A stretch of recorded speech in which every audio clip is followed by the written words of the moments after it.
Raphaël, Il est on là. vous attendait.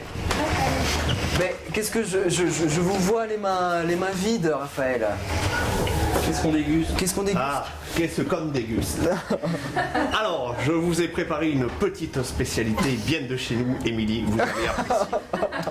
Parce que je me suis dit, pour la petite équipe du caboteur, nos gros garçons qui mangent bien, hein, Anne-Marie.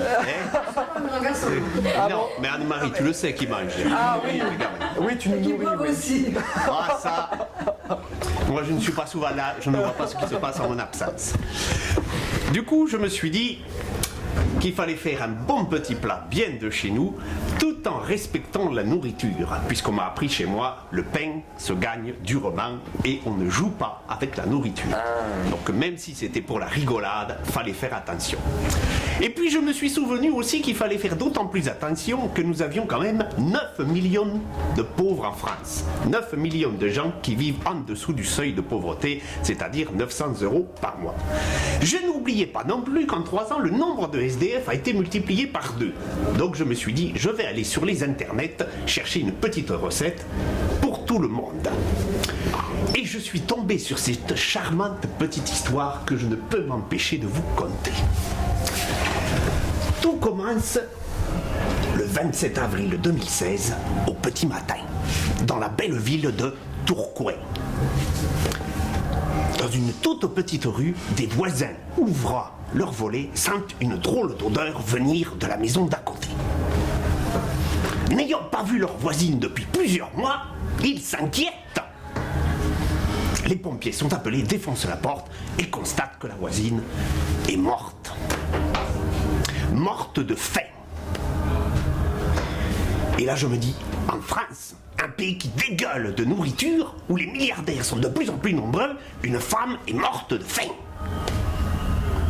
Mais l'histoire ne s'arrête pas là. Le médecin légiste déclare, elle s'est laissée mourir de faim. C'est un suicide donc. Elle a fait un choix.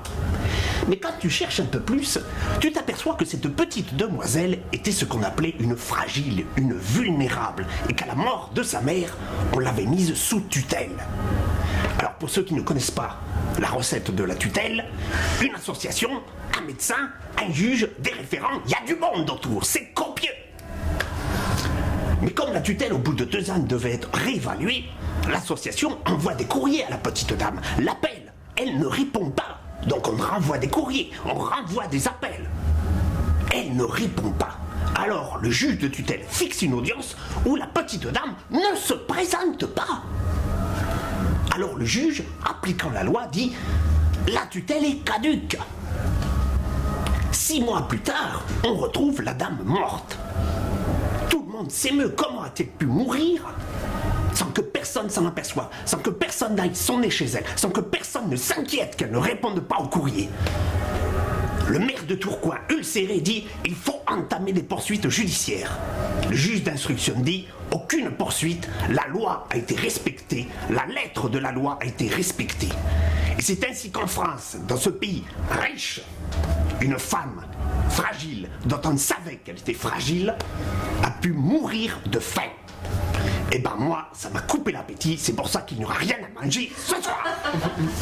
Bah, Raphaël.